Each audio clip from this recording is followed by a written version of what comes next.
Selamat pagi semua listener dan juga sahabat yang bergabung. Saya Nurlija dalam Smart Happiness. Saya menemani Pak Arfan Pradiansyah, motivator nasional di bidang leadership and happiness. Selamat pagi Pak Arfan. Selamat pagi Mbak Ola, apa kabar? Penuh dengan warna-warni. Good lah. Pak Arfan sendiri gimana? Luar biasa bahagia Mbak Ola. Pak Arfan, bicara tentang purpose, tujuan, ini semata-mata tujuan. Kalau kita bicara misalkan ini pekerjaan ya, tujuan bekerja. Kalau bisnis, tujuan berbisnis. Kalau ini bicara yang lebih dalam lagi, hidup, tujuan hidup kah, begitu. Atau apa sih sebenarnya definisi yang menjelaskan tentang purpose ini sendiri supaya kita punya satu pemahaman yang sama nih, Pak Arfan. Jadi purpose ini banyak sebetulnya ya. Yang paling besar adalah alasan kenapa kita ada di dunia ini. Itu kan namanya purpose. Yang di bawah itu adalah alasan kenapa kita bekerja sekarang ini. Kenapa sih saya mau capek-capek, stres dan sebagainya, tapi kok saya tetap menekuni pekerjaan ini begitu. Itu juga yang namanya purpose ya. Termasuk juga ketika kita mengatakan saya mau hidup bersama kamu nih gitu. Nah itu kan sebetulnya apa? Purpose-nya apa gitu. Nah itu purpose yang merupakan batu-batu besar dalam hidup kita Mbak Ola. Purpose itu menyampaikan sebuah keinginan akan sesuatu di masa yang akan datang gitu. Tetapi purpose itu juga bisa dalam hal-hal yang lebih kecil lagi, yang lebih misalnya kenapa hari ini kita pergi ke sebuah tempat misalnya. Itu kan sebetulnya lebih kecil ya.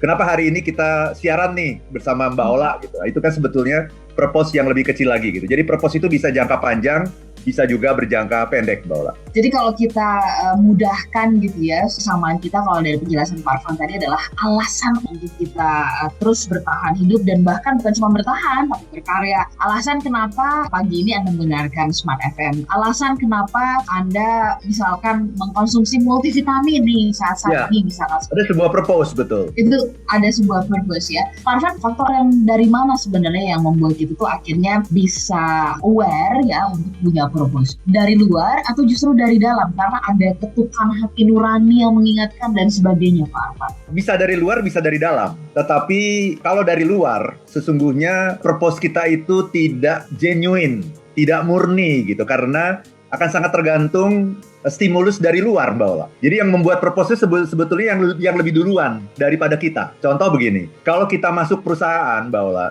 setiap perusahaan kan punya purpose ya. Purpose itu yang buat adalah orang yang lebih duluan ada di perusahaan itu. Benar nggak Mbak Ola? Ya. Yang pertama kali membangun gitu ya. Betul. Ketika Mbak Ola masuk Smart FM, berarti Mbak Ola akan ikut purpose pendahulunya Mbak Ola atau pendiri Smart FM. Kan seperti itu ya. Jadi kita itu sebetulnya ikut sama yang lebih duluan gitu. Jadi yang menentukan purpose itu selalu yang lebih duluan daripada kita gitu. Jadi kalau kita bicara hidup kita, berarti purpose itu yang menentukan siapa? Yang lebih duluan daripada kita.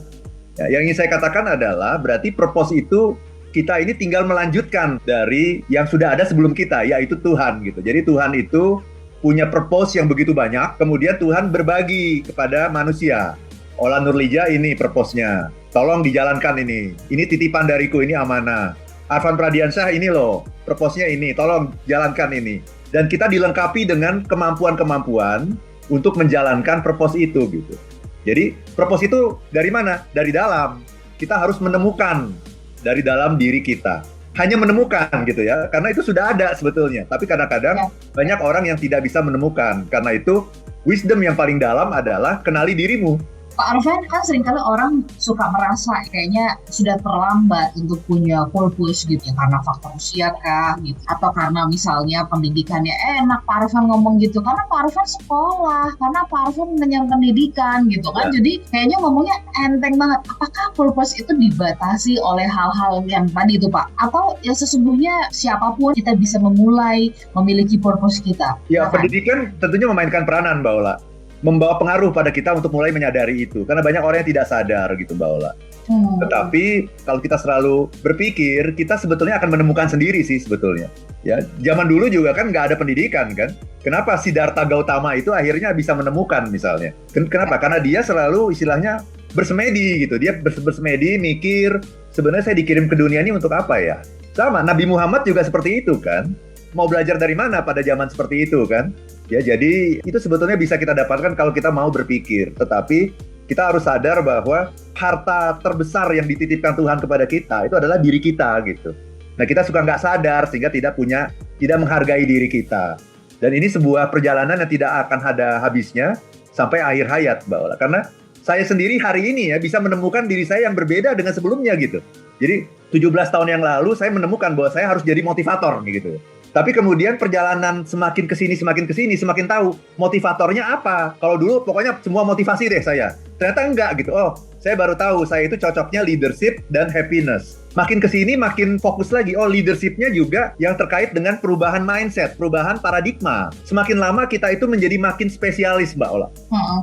Nanti mungkin 2-3 tahun lagi saya akan menemukan diri saya yang lebih spesialis lagi, apalagi gitu. Purpose itu tidak pernah final. Purpose itu selalu berproses terus gitu. Baik, kami pamit, silakan Lija. Dan saya Arfan Pradiansyah. If you wanna be happy, Be happy now.